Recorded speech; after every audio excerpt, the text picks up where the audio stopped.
This is Trash Panda Publishing. Thank you for joining our podcast, where raccoons talk about books and publishing, and of course, anything related to raccoons. Welcome to the Crimson and Ava Show.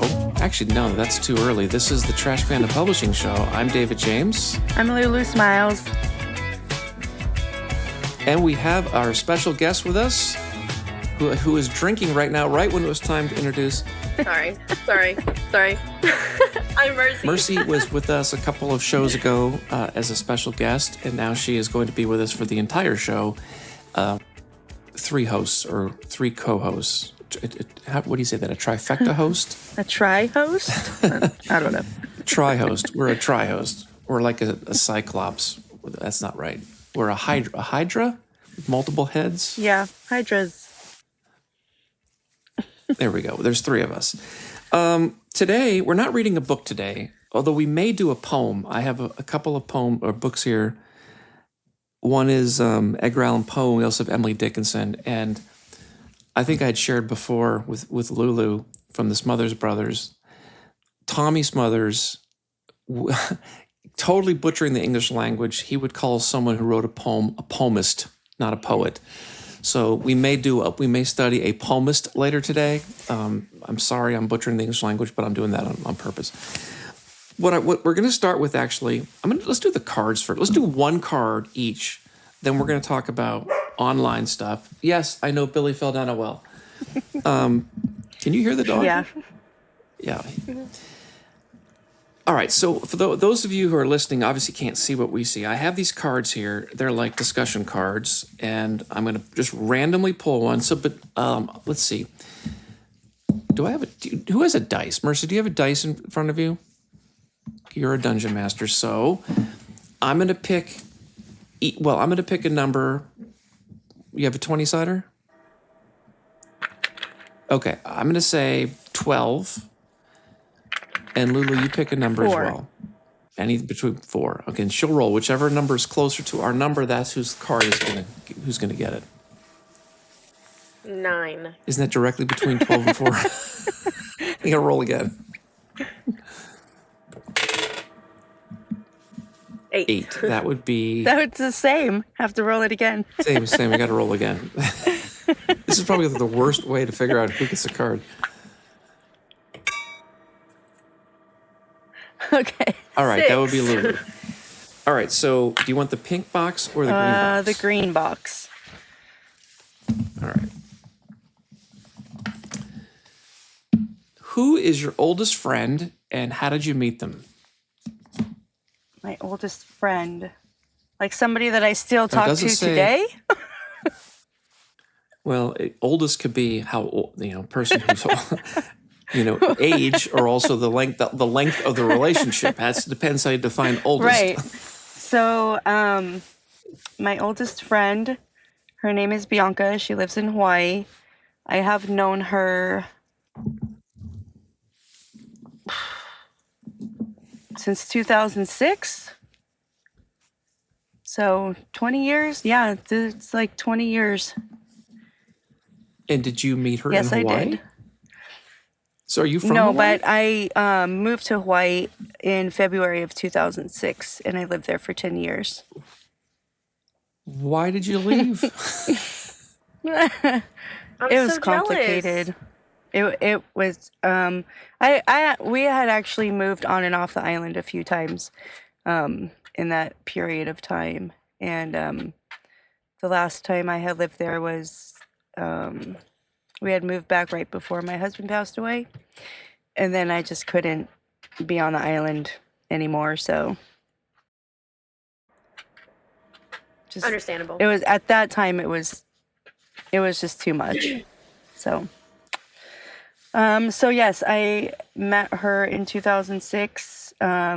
She was actually the girlfriend of a guy that my husband worked with at the time. And we didn't really hang out, like when we first met, we were just like, hey, hi, whatever, blah. And then like we would always get together, like our family my family and her family would always get together, like barbecue, go to the beach, stuff like that. So like over time, we became close, and then like it just kind of built from there. Now, and I talked to her. I think I've talked to her every day for like the last 20 years. Wow, that's amazing. Our kids grew up that you would be together. that connected. Yeah, all our kids grew up Wow. together. So does she listen to She this does. podcast? Yeah, Really? What does she think of the Crimson and Ava show? she loves it. So she thinks that this is like, because I talked to her about how it goes, and like how I feel about it and stuff like that, and so I told her, I'm like, you got to listen to it. So she does, and she's like, this is great. Like, I think this is so good for you. So What a wonderful card to get us started. Okay, so now I guess who wants to go next? Either me or Mercy. You want to go next, Mercy? We'll pick a card. Do you want the green box or the pink box? Green box. Okay, I'll close my eyes. And let's see, your card is, who most influenced you or inspired you when you were a kid?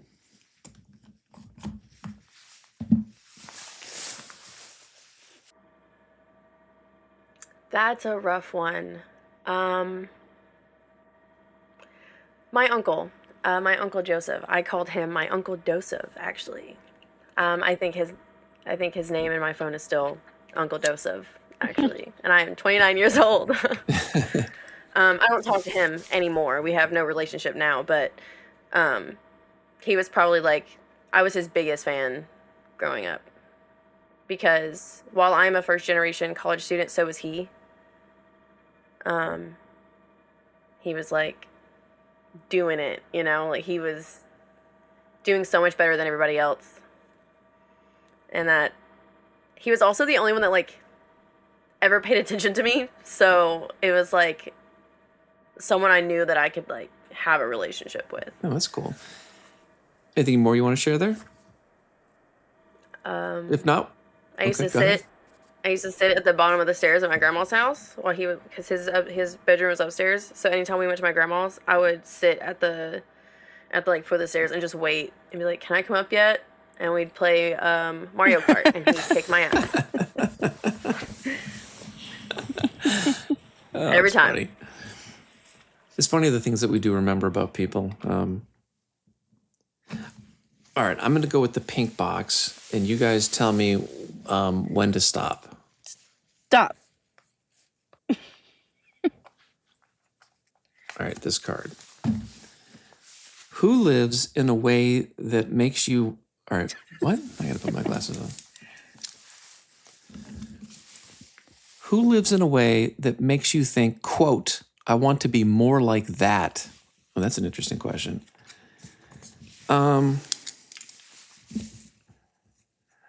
There's so many different ways to answer that. If you're thinking about like professionally, or as an author, or as a father, or as a husband, man, I don't know how to answer that.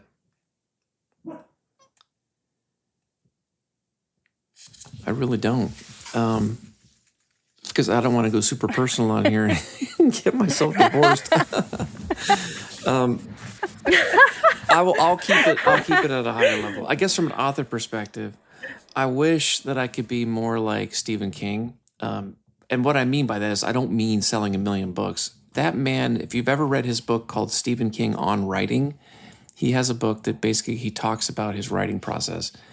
He is so freaking serious on how he approaches writing as a business. And I hate saying writing as a business. He has such a regimented morning where he gets up, he writes from like, I can't remember what time he starts, but there's like coffee, newspaper, and then he writes till noon.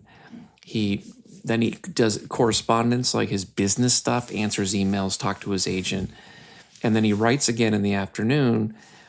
And then there's a hard stop where he just stops every day. and he has quotas and he gives himself like writing targets and stuff. That guy's like 80 years old. He's written 1 million books. He doesn't need to do this, and yet he still maintains that discipline. And I don't. I mean, I've written one book, and it took me forever, and it took me 10 years talking about it. So I wish I could be more like him, from a perspective of just having writing discipline. From a perspective of like, who do I want to be? It's funny. I got asked this question in the interview. If I could switch with anybody, who would I switch with? And the answer was nobody, because I like who I am. So I mean, I guess that's how I'd answer that. All right, let's go on. Let's go to a topic. Then we'll come back to these cards in a second. I think all of us are in Facebook groups. In fact, I met Lulu in a Facebook group, I think called Authors Helping Authors or something like that. It's like 112,000 people in there. And I don't even know if we actually met each other in that group, but we met each other because there's Erica Sabu is a prolific writer in there. And she posted a message in that group that says, I have a blog and I'm going to highlight new authors in my blog for the month of December. And if you'd like to be included in my blog, just message me. I only have so many slots, so you got to kind of get on board before all the slots are taken. Lulu said yep, and I said yep, and a few others said yep. And so we all got highlighted in her blog. And then that group of people she invited to form this new Facebook group with. And many of us have become pretty close friends. Now, if Erica hadn't done that, I would not know Lulu. Probably not. And out of a sea of 100,000 people, and that's like going to a nightclub and hoping that maybe you can have a conversation while the band is going thump, thump, thump, thump, thump. Like it's just probably not going to happen. But we're now in this group. It's a private group. It's got the little lock on it, and people can't get in without an invite. But if people don't post in that group, or if people don't join the group, it's like it won't grow. But if you add people, you can mess up the chemistry. And that's what I was talking about on my podcast last night. What do you think about these groups? Like there's another group, I'm in 650,000 people in this group. You're not really having a community in there. Posts go scrolling by and people just like it. There's not any dialogue. There's not really any commentary. It's just a bunch of likes. Until you run into some hate. But I'll shut up. What do you guys think about that? Is it community or not? It's community. Bunch. It's just a modern form of it. In any community, there's going to be negatives and positives. Even if we were to decide right now, like, hey, let's build a commune and get rid of, the internet. Listening. I'm taking. There would be those that joined that were in disapproval of something that we were doing. So, it's still a group of people. So I would say it was still community. So Billy actually is down a well. I don't know if you can hear. Okay. So yes, it is a 650,000 person community. I would argue that's more like a city, not a community. But if you are looking for like either friendship or like actual help as an author, or you just want to talk to people, I would say that's not really the place to do it. You need a smaller venue. So I've often wondered about like, do I start my own group? What would I even call it? How would you recruit people that aren't axe murderers or crazies? Because if the idea is, actually, let me share this idea with you, and you tell me your reaction is. Well, let me do this another way. What do you think the definition of leadership is? If you ever thought about it, like what is a leader? If you had to define it, if this was a quiz. Oh, I didn't know today was test day. You gave Crimson a test last week, so I'm just flipping the tables here. I believe a leader is someone who guides people the right direction. They teach you. Motivate you. Hold Somebody your hand. who motivates you to want to grow, to yeah, just Always has the best idea of what what the best interest of the group would be. Well, those are pretty good answers. There is no right answer, by the way, but I've been thinking a lot about this, and I think the definition of leadership, and it can be applied in Facebook, is a good example. It can be applied in work. It could be in the army, at a church, at a nonprofit. You could be on an airplane and crash land on an island and survive, of course, otherwise there wouldn't be any leaders. You could have it in that scenario. To me, the definition of leader would be the ability of a person to think of an outcome, describe that outcome, and then move people towards that outcome. You have to do all three of those things. So if you cannot even think of an outcome, you're not a leader. If you can think of an outcome, but you can't describe it to anybody, you're not the leader. If you can think of an outcome and you can describe it to people in a way they get it, but you cannot move them towards that outcome, you're not the leader. Now, how you move them towards that outcome, those are tactics. You can scare them, you can trick them, you can reward them, you can encourage them. Those are all tactics on how you move people towards that outcome. So take that back to Facebook. When you build a group, every person who's ever formed a Facebook group is attempting to be a leader. That's what the goal. That's the whole point of it. You've cast a vision. You are creating an idea for your group. You've communicated that idea in the description of the group name, hopefully, whatever rules you have are the description. And now the big test is, can you move people who are not in that group into that group? And I've always wondered, like, if I attempted to create my own group with the vision, my outcome, and then went into those 650,000 person thing and attempted to move people in there, how that would go. And I'm scared to try it because I don't want to get hated. What advice would you give me? oh no, Mercy, this one's for you. I mean, I have a group, and mine's focused on, non-AI creators, and it started just as a common interest. I wanted to help people who wanted to help themselves, so I put the message out there. Anytime I see someone getting,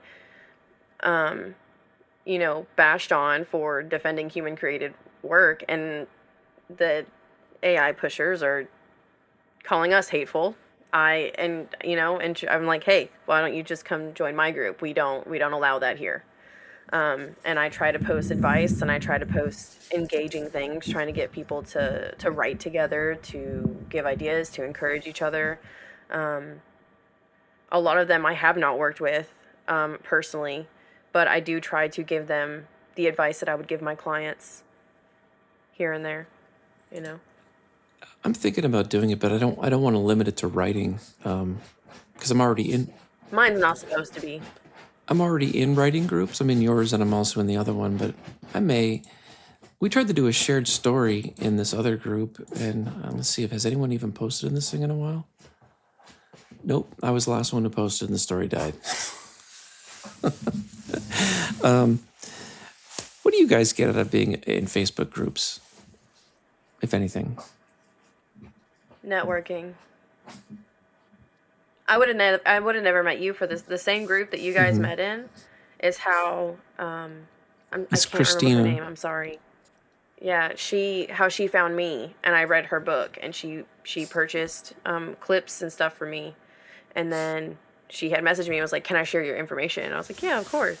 Well, so she is actually, she's in the Fellowship of Human Authors group, and she and I were chatting a lot, private DMing, the way you would talk to someone at a coffee shop, like you were sitting like this, except we're not with microphones, we're just typing.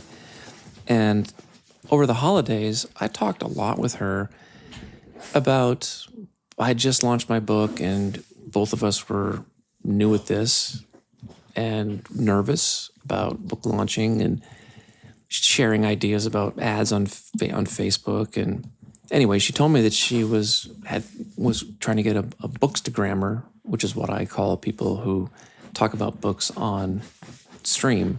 I know you're not on your Twitch, but the idea is that it's an influencer. And she said that she had found one, but she was scared to watch you talk about her book because your name was Merciless. And I said, really? I have been contacting, or I had been up until that point, other people on YouTube and whatnot that do what you do.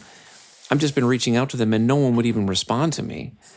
And I said, really, I'm trying to get a hold of one. And she goes, well, that's when she asked you for your contact information. So yeah, there's an example of how networking worked through that group.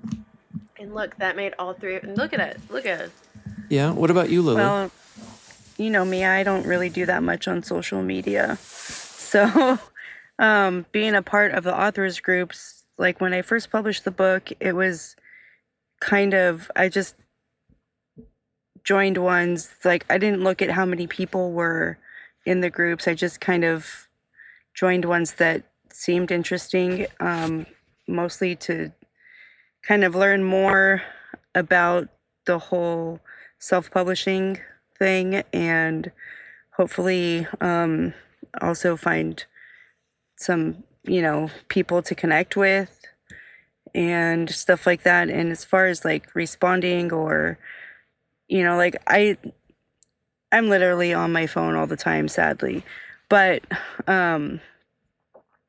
sometimes, even just responding, I'm like, I don't know what to say. Or like, I'm just like, I'm kind of my a lot of my thoughts are like in my book, but generally I'm like pretty private with my thoughts. So like to put something out there is like, it's sometimes I'm just like, no, I don't want to say anything, and I'll just like somebody's post instead of saying something, you know what I mean? So I don't know, I guess I'm kind of different in that way because I really don't do very much on social media. But do you find, well, it's not whether you post or not, but do you find, what's the phrase I'm looking for? Community? I mean, do you feel like you're part of a community? With the group that we're in with Erica, I think that we have, I think there's, some form of community there. I mean, I met, I don't talk to her every day, but Diane, and I did that symposium thing. So I feel, little things like that when they come up or, things like that, I feel like, yeah, there is some sense of community. But I think, I think it helps. I mean, I think it helps when the groups are smaller, but yeah, people definitely have to be involved and not just join a group and not participate. Well, Mercy, you run a group. So do you feel like you have to post all the content, or do you want your members to post the content? I've tried to get people to, even when I was trying to do featured authors, I couldn't get them to they were getting 3 days to like post their book. That way it wasn't like flooded with everybody like promoting their book. The featured author would have that week to promote their book. But I can't really get very many people to respond. So for now, I'm just gonna keep trying until people start feeling comfortable enough to post. I mean, that's exactly the way I feel. Is like it's like we're in these groups that are small, and the concept is exactly what Lulu said. Is like, okay, these are more intimate groups. The whole point is if you think about it as going to like nightclubs versus a concert. The 650,000 person thing is like going to a stadium concert of watching U2 or something.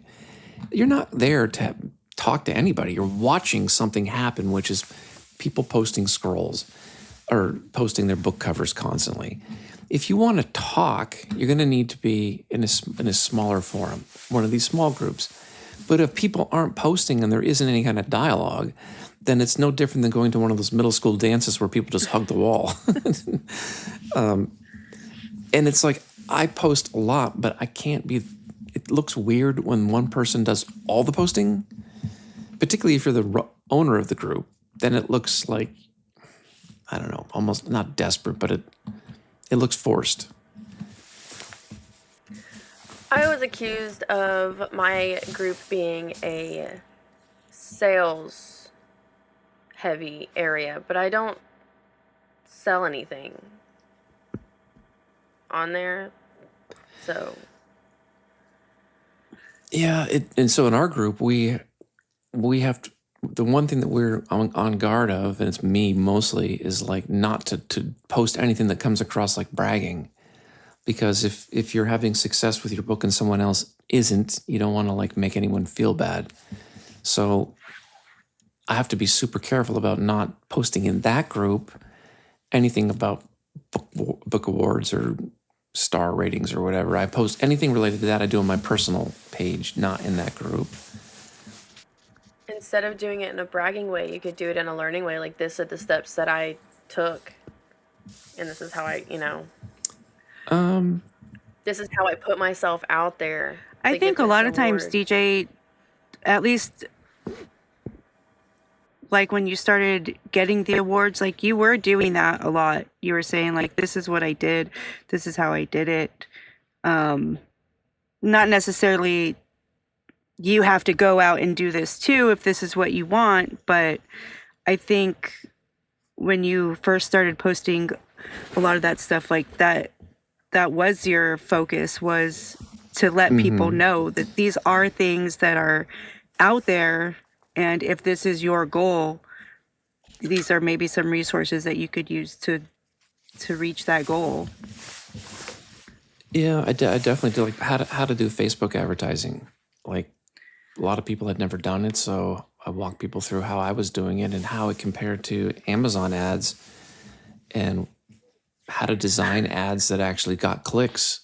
Amazon ads suck. Facebook ads actually work. It's amazing to me. Mercy's over here shaking her head. Like she didn't like the AI stuff I was using. I don't run those ads anymore. She did new ads for me. But the mechanics of how you do it is what I was going over. What I've been trying to do is like post. I like interactive things, so we did this shared story, and I just wish more people would participate in that. I would try to do a couple of those in my group, but nobody. Do you would have one participate. going over there? I didn't know you had one open. I did one. I set a scene for people to like continue, but I haven't done a shared story again because nobody responded to the last one.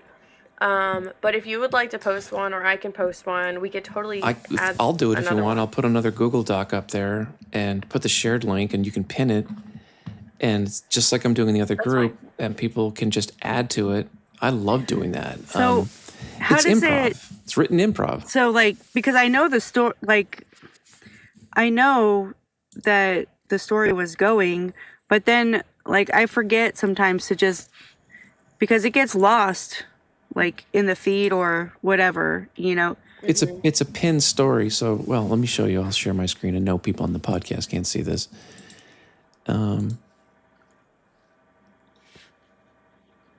take a screen recording for you. So this is the group that we're in right here. And if you go up to featured, it is the pinned story. Okay. Yeah, sometimes I forget to just go featured into the group, but that's what I have to do because, like, I thought it was getting some traction. I was like, all right, where's this story going? And then you click this, and it takes you to the shared story. And we did it. I like having everyone's initials at the end so we can see who contributed. And the story starts off really good. I wonder who wrote the first line.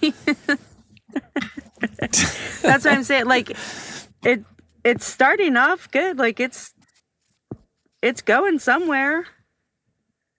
We are in Scotland. That's where we are now. And my last contribution was to bring it into, we are now starting to flesh out our main character who has a name now. His name is Gary Donaldson. And this person grew up in Edinburgh. And then I'm saying here that Edinburgh actually is very historic, and it's really called Lundener, if I'm saying that right. I actually had to go research this to see how far back it went. and I'm laying a groundwork. So this could turn into a goth thing. It could turn into a time era piece, but no one's picked it up from Well, me. I'll go in there But anyways. and read it because I think I haven't seen your last contribution. I'll continue it because it is fun.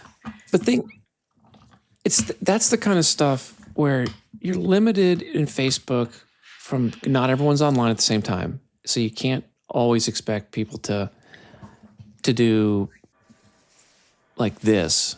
It's not Discord. I did try. Hey, I do like too, Discord. but Discord's great. That is a community. it is, absolutely is. I tried to do on Facebook a thing like this for New England authors. In our group, there's like 4 of them, and only one person showed. No, that's not true. 2 people showed up out of the 50 that I invited from one of those groups that had 100,000 people, and I'm like, well, this is completely disappointing. I was depressed. How do you feel about shared stories that are each person is a different chapter and a different perspective? Do that? Like if like That'd be fine too. I just want to know like people's thoughts on that because I really like those, but a bunch of other people do not. So I would try anything. I think curious. that's interesting because the one limitation on a shared story when you're doing one sentence is that if you've got a really interesting idea, you cannot put it all in there with one sentence, and someone else will take it a different direction, and you never get your idea out there. So, I mean, if you give me more ink, I will use it. DJ we did a shared story, or we started one. Yeah, actually, we have to finish that. It was good. It's good. I like it. I mean, there's things we're gonna add to it, and yeah. It's a date. Crimson and Ava went on a date and to a bowling alley, and they sneak in, and something goes horribly wrong, and Crimson saves Ava from being captured, but in doing so, he gets captured by animal control and taken away, way out in the woods, like 100 miles away, and that's how the story ends. And it's kind of sad, actually. But I don't know why we ended it like that. But we wrote it, like I wrote it, half of it from Crimson's perspective, and then she wrote from Ava's perspective, and we were going to put it together as a flip book. And we've each written our halves. We just haven't actually haven't glued it all together yeah, yet. because I think you were gonna include Crimson making his way back to Briarwoods because that would have tied into Yes. the end of my piece better. how It's a long is it? 1,500 words. It's not very long. You guys should do that like multiple times and just do little and just make it like a short story. I think it's and more publish than it. that because we That were was the- going for Crimson and Ava 5,000 short stories. words. Oh, was it 5,000 We were going words? for 5,000 words. And you did. Short story. Where did I save that? Because I think I was at like 17 or 1,800 words. And I was like, you have room to add some more. Oh, right, because we needed. Yeah, we had 500 words for the transition. Where did I save that? I could give you just, if I could find it, I could give you just a quick little preview as a teaser. We were supposed to publish that on Valentine's Day, which is today. We didn't do it. And Well, part of it is Erica was going to publish this. She was asking everyone in the writers group to write a short romance story. And she was going to publish all of them. And then, unfortunately, her husband got sick. And unfortunately, her husband actually passed away earlier this week. And so that project didn't happen. And I think we may have been the only couple, or not a couple, but the only 2 people who actually wrote a story. And we didn't even finish. So it was for some kind of like romance anthology or something that she was putting together or something, right? yes, that's right. And then I guess people didn't seem to be too interested, but we had already written, I think, both of our pieces by the time she was like, nobody seems interested, so I'm going to pull it. I was very interested. I thought, yeah, me too. While I'm looking this up, why don't we move into talking about the different presses? Vanity press, hybrid. You want to cover that, Mercy? Yes, I would absolutely love to. A lot of people like to argue with me on this, but I've done a lot of research, and traditional publishing, a lot of people want to go traditional publishing for the name, right? Because they're big, and they normally give you $3,000 to $5,000. Well, I want to say the average was $3,000 to $5,000 advance on your royalties. That's how they do it. They're like, hey, here's $5,000. All you have to worry about is writing your book. They edit it, they format it, they do the cover design, and 9 times out of 10, you don't have very much control over any of it. Like, if I were to be a traditional, I would pay you, and I would design the cover, and you wouldn't have a choice in it. And then I'd be like, this is what you got, and then we'd publish it. The only marketing you'd probably get is launch, like, hey, this is a new book, and then you would make, I think the highest you make on one of the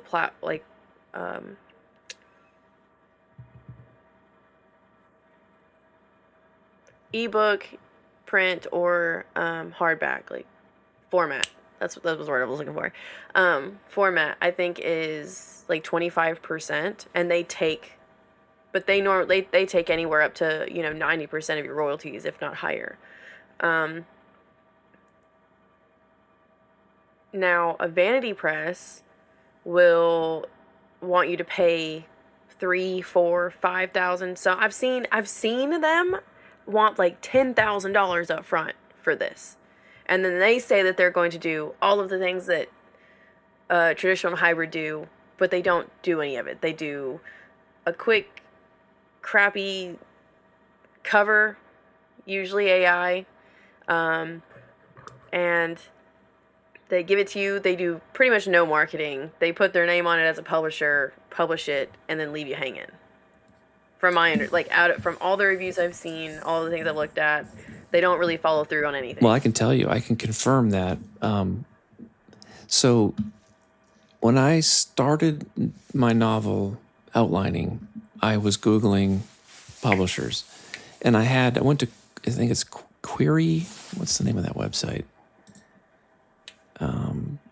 Query Tracker, I think is what it is, where you can try to find agents. And I found, and there's a ton of agents on there. Most of them are either not accepting clients or are not in the genre that I was in. So it took me forever to find an agent who was even willing to talk.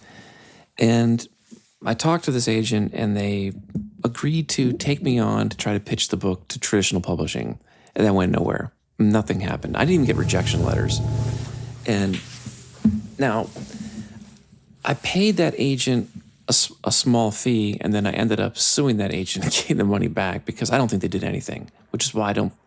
I was gonna say, which is why I didn't get a rejection letter, because I don't think they actually sent anything. So I got the money back. Then I started looking at just typing in publishing, like publishers, and I came across some of these fancy websites that talk about vanity. I didn't know it was called vanity publishing, but they look wonderful. And there's some that look like they're owned by famous authors, and I have to be careful what I say here. And I called one of them, or you can have a chat thing, and exactly what you say, they're like $5,000, and it's a supposed all-in package. You write the book, and they will do everything else, including marketing and cover, and they'll arrange interviews and get you on podcasts and with influencers on YouTube. And I'm like, well, that's what I need, because I don't have any idea how to do marketing. I had no idea how to actually. That's all illegal, by the way. I had no idea how to get published. Like, I'm writing the book, but I don't know how to get it on Amazon. I don't know how to get it in stores. I do now, because I went out and read all the books. There's a gazillion books available on, even in the Kindle Unlimited library, about how to do this. So Basically, I paid that money up front and discovered almost immediately they aren't doing anything. I'm doing everything myself. The one thing that they are doing, it's AI. The cover was absolute trash. In fact, I will show you the cover. Did I delete the cover they did for me? It was awful. They made a trailer for me, which it's so bad. Like my trailer is still photos with me doing a voiceover. It's me, but it's 100 times better than what they did. They wouldn't take comments from me. They kept trying to upsell me to other things. They told me they were going to make a movie out of this, and I could pay them to write a movie script. I'm like, we haven't even finished the book. We're not writing a movie script. Eventually, I got annoyed, started doing research, and found that there's a blog called Writers Beware, and this group is listed on there as a complete scam artist. So then I started researching FBI claims and Attorney General claims, and found that this operation is run by basically a mafia group out of I can't remember what country it is, and they're operating out of Texas, and they have been shut down multiple times by the Texas Attorney General, and they pop back up with a different name, a different Vanity Press name. The websites are all the same, except they have a different name. So I reported it to the FBI. I reported it to the California Attorney General. I reported it to the Texas Attorney General. They use shell companies. They have fake addresses that look like they're in California, but they are not. I travel for business, so I actually went to one of these locations. It's not a location. So I sued them in multiple courts. I sued them in California. I sued them in Texas. I sued them in federal court. Because I know how to do this, it doesn't cost me anything from a legal fee perspective. Most people probably couldn't do what I did. I also affixed, I know how to serve process. If you can't serve anybody, you cannot affix jurisdiction on them and you can't haul them into court. But I was able to track down one of their shell companies in Texas, which actually was registered, and I got that entity served, which means I now have legal hooks in on them. And they suddenly were very interested in settling. And the Attorney General in Texas was very interested in talking to me. The one in California, not so much. I don't know why, but the Texas one was because they had been going after these guys and they had popped back up. They were using a gas station as their business location. So I ended up getting almost double the amount of money out of them than what I paid them. They did nothing. They did absolutely nothing. And if you go online and Google, you'll see horror stories of people who never got refunds, I got my money back, plus most people don't get anything back. They get no work product back, or what they get back is complete trash, and they lose money. It's awful, terrible. So that's some vanity presses, I can't speak for all of them, are a complete scam. If it is a vanity press, it is a scam. The only thing they care about is sucking you of money and having that book under their name so that they look like they know what they're doing and pushing. So I can't say the name of the company on air because of the settlement agreement, but let's just say it was supposedly owned by someone who had something to do with a code and Da Vinci.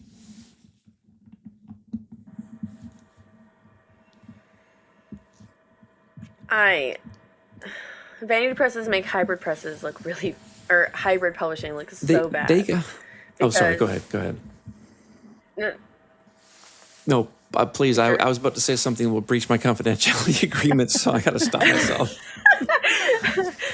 A hybrid publishing, like what I do, we do actually do those things. I have a pilot author right now. I took her manuscript. I read the whole thing, and instead of having ARC readers, I read it on stream. So I read the whole book. I was getting actual feedback from the audience that's going to be reading her book, because these people, showed up almost every stream once they started to hear the book. Many people were so excited about this book. So now I've got the feedback. I gave her the developmental notes. I don't do line editing because I want the author to keep their writing style. I don't want to change how you say things. That changes from every author, right? So that now I'm doing the copy editing. Then I'm going to format it. And then I've already done her cover. Because she's my pilot, she's going to be buying her own ISBN. It's not actually going underneath me as a publisher. It's going under her as a publisher.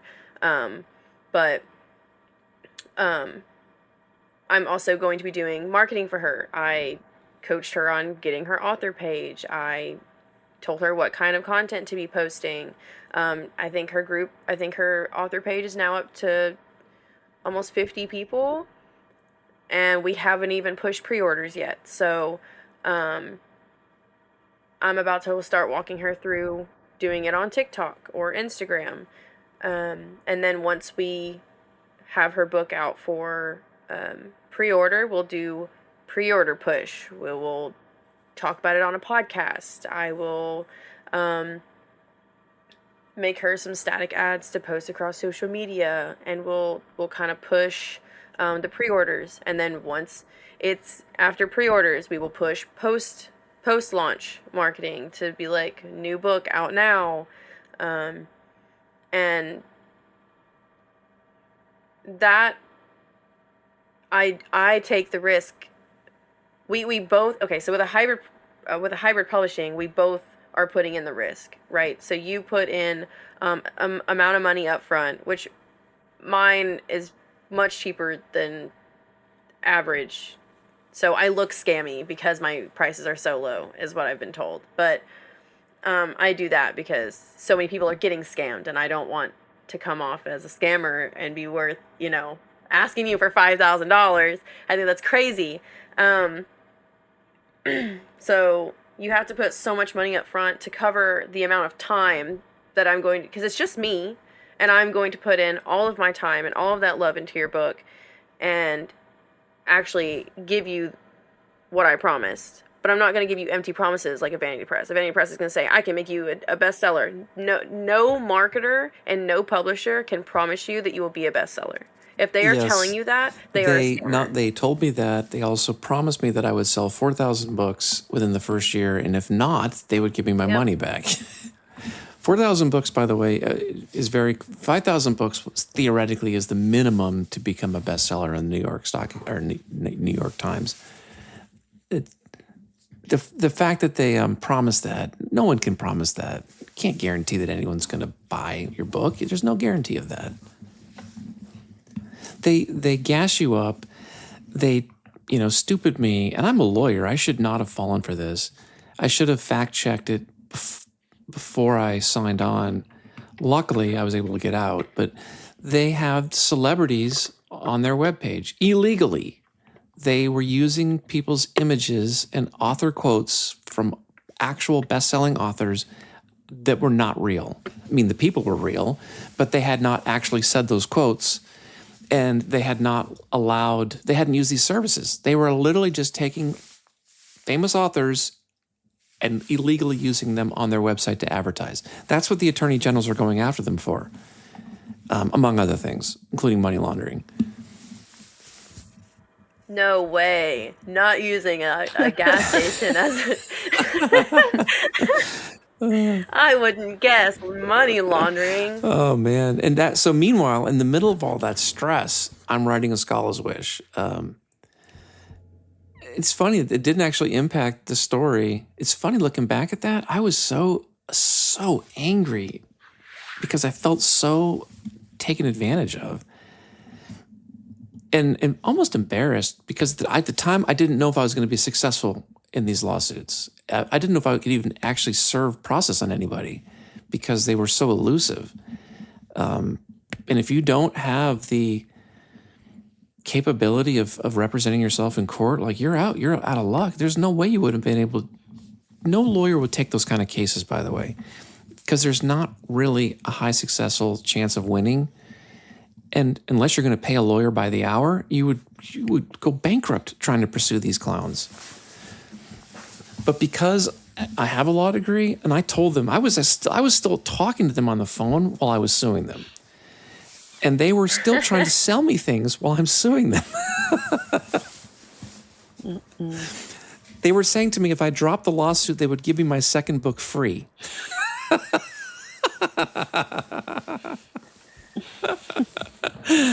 Oh my gosh, it's That's funny. wild. Let's do another card. Did everyone do a card, by the way? Yeah. We did, right? All right. We'll start with Lulu. What do you want, pink Green. or green? Green. Just because All I right. don't like the color pink. I love you. You know that? That's a bad card. I don't like pink either. Some of these are, I don't know if they'd be applicable. What was going on in your life when you were 28 years old?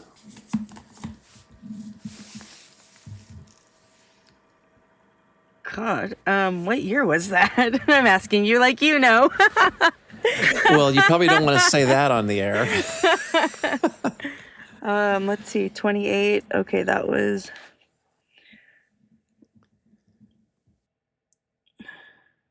I was living in Hawaii. Where was I working? Were you single? I Were was you married? married. Did you have any kids at Yeah, that point? I was married. My daughter was probably 7 or 8. And where was I working?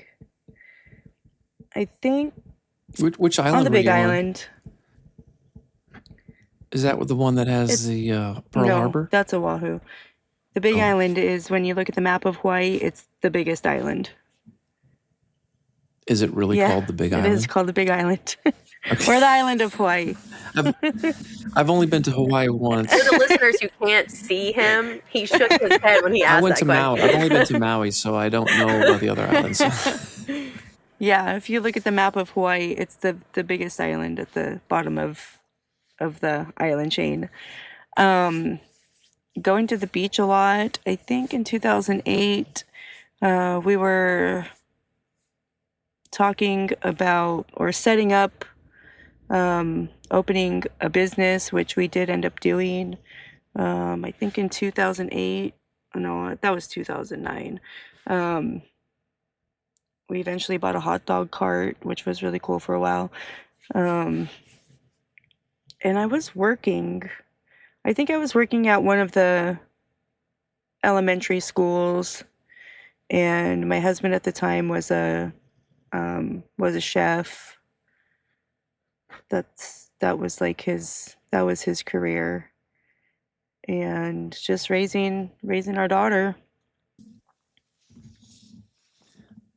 Well, thanks for sharing that. I don't know if I can remember what I was doing when I was 28. All right, Mercy, how about you? Should I just put the pink box down, just go straight to green? All right. Probably the best bet. All right. Some of these cards are not like this one's like, what was it like when you became a grandparent? I'm not gonna ask. Your kids are like 3. Back in This my is day. this is a good one, maybe. What were some of your most memorable, pleasant moments from elementary school? If you have any. Can I have a different Yes, you can have a card? different card. That's also elementary school. All right, I see. Half this deck is early in life, half is later. Tell me about one of the biggest turning points in your life. Becoming a mom. Without going into too much detail, becoming a mom was not plausible in the time that it became a thing, but my whole life changed. Like, things that I thought that I would never heal from, I was able to just push off almost, and just was on mom mode. Like, from the moment that I took that pregnancy test, I stopped a lot of bad habits. I started putting my foot down with people that were, mistreating me, and I was like, no, I'm about to bring a life into this world, and like, I'm gonna protect him. So like, my whole life changed the moment I became a mom. I was a stay-home dad for 1 year. Do you find that hard to believe? Not at all. No, you seem like you'd be really good with kids. I don't know if I was good or not, but I learned something about that year, good and bad. My wife had just been partner at her law firm, and I was not in charge of the company I was at that point. So we had 3 kids, all under the age of 5, like a newborn, one that's like 1.5, and the other one was like 4. And we both could not go to work at 6 in the morning because you just can't. I mean, their nap schedules are all over the place.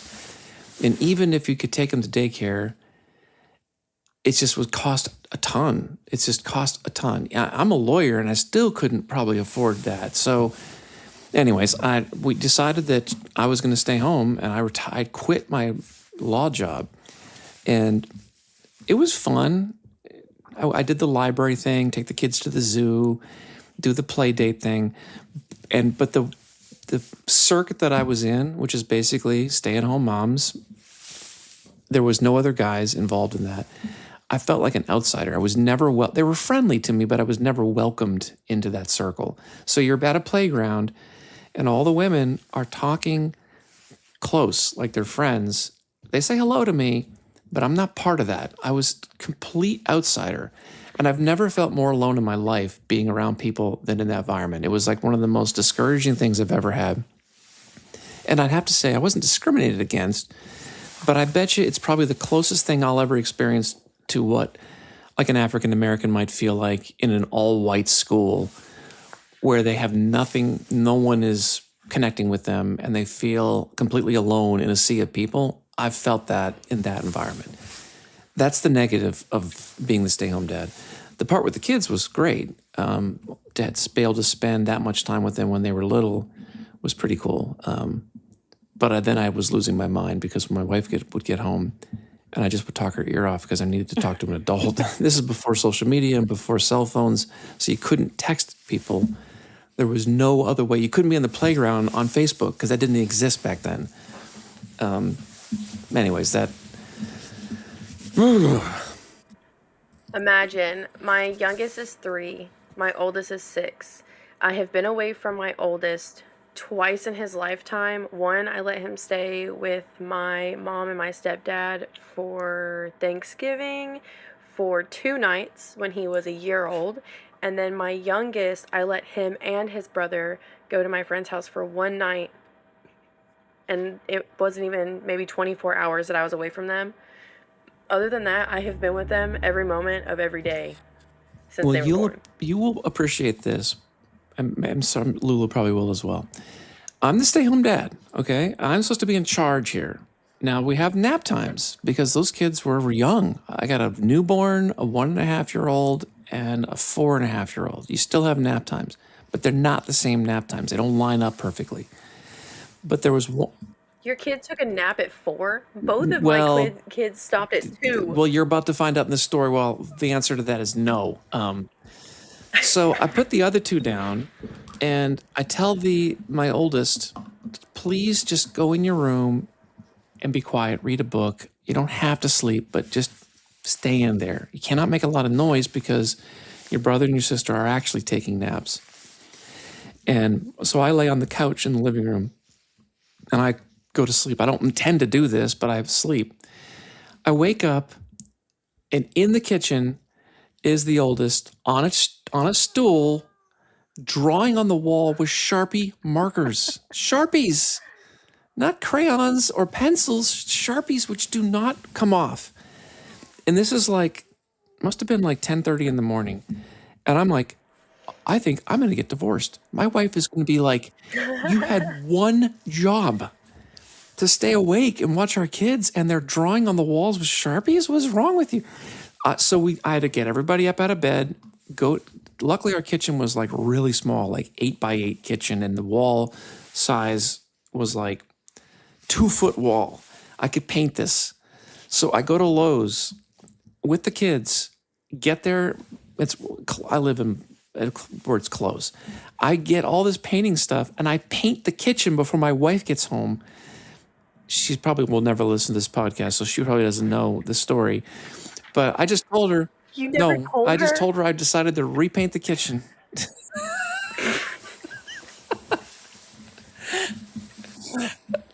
Because I thought I can't tell you how nervous I was. Imagine so funny. My job is a stay-home dad, and I'm letting the kids draw on the wall. Because there's no way out of that. Either you're going to say I was not paying attention, that's a fail, or I'm sleeping, that's a fail. Like, if there's no explanation. You can't. I suppose you could say I was changing a diaper, but she's going to be like, how long did it take you to change a diaper? It is so hard to keep up with toddlers. I can almost guarantee you, even if you had not fallen asleep, there's a possibility that would have happened. My 3-year-old, he was 2 at the time, but the house that we moved out of, I can't tell you how many days I spent scrubbing walls because he would take random things, and just every time I was sitting at my computer, I'd hear, "Mom, he's doing it again," and he was just all over the living room. It's just, he has drawn everywhere. Oh, man.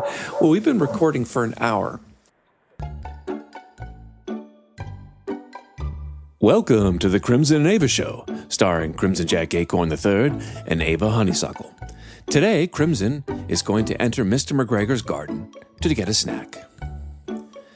Well, all that studying yesterday was a bit much. I did get 9 out of 10, I think, and I'm quite ready for the test I'm sure Ava will give me next. But I'm hungry now, so I'm going to go across the street to get something from Mr. McGregor's garden. I just got to cross this busy road here. Whoa. That was a car that nearly hit me there. But I'm nimbling. Whoa. Hey, slow down there, buddy. Phew. I've made it across now. I'm going to crawl through these bushes here. Oh, there's some human beings over there. Let me hide here. Hey, Pa. I think I saw one in the bushes over there. Junior, that's not anything that we should care about. Fix the fence. Okay, Pa. Well, it looks like they're trying to fix the fence, so I can't get in there. Well, I'm just going to have to watch here. Hey, Pa. It looks like they dug under the fence. Then fill it in. Okay, Pa. These human beings don't realize I don't dig under the fence. That's what Dimitri does. I go over the fence. I'm quite agile. I'll just wait here until he's done. In fact, I'm just going to sneak around to the other side while they're digging here, and I'm just going to walk through the front gate. I'll be right back. Hey, Pa. I'm going to fill the hole in with some rocks. You do that, Junior. Hey, Pa, how come your voice keeps changing every time I talk to you? It's because I'm not as talented as Crimson Jack Acorn is. He can do 2 voices at once without punching in. Oh, you're right, Pa. Those 2 are simply idiots. While they're over there fixing the fence, I've actually walked through the front door of the house and got a carton of eggs, some looks like bread, and a slab of bacon. I'm just gonna go make my own breakfast. Oh, here they come. I've got to go. Oh, bye. Hey, Pa, I think it's in the house. Let me get the shotgun. Junior, why are you shooting at the house? Well, Pa, he's in the house. Those are the stupidest humans I've ever seen. They're shooting their own house, and I'm not even in it. Well, I've got what I needed. They've fixed a hole in the floor, of the fence, but this has been quite possibly the dumbest episode ever of Crimson Jack Acorn. Ever. I think I should probably just go. Where is Ava? I need to be rescued from this utter nonsense. Until next time, bye. Thank you for listening to the Crimson Jack Acorn and Ava Honeysuckle Show. That's the first time we've ever used sound effects. Again, total improv. I just made that up on the spot and decided to have extra characters. And Mr. McGregor and his son now have voices. Hope you enjoyed it. Well, I want to thank our co-host tonight, Lulu, again. Thank you for being here. And thank you again, Mercy, for joining us. We hope to have you back again for another episode. I'd love to do a reading. Take a chapter of a book, and Lulu and I have done this. I read the guy parts, you guys read the girl parts, or maybe we could divide it up because there's more than one character in the book, and we do an actual chapter reading with us taking the parts. I think it'd be really, really cool. It went great when we did a Scholar's Wish. Yeah, that was fun. It doesn't have to be, it could be one of your clients, Mercy. If you have a client who's got a book that wants to be read on the air, we could do that as well. Or we can pick something rando. It doesn't matter. I'd love to do that next time. Yeah, that sounds good. All right, well, until next time, stay curious. Bye. Bye, guys. Thanks for listening to Trash Panda Publishing Podcasts. And like all raccoons, stay curious.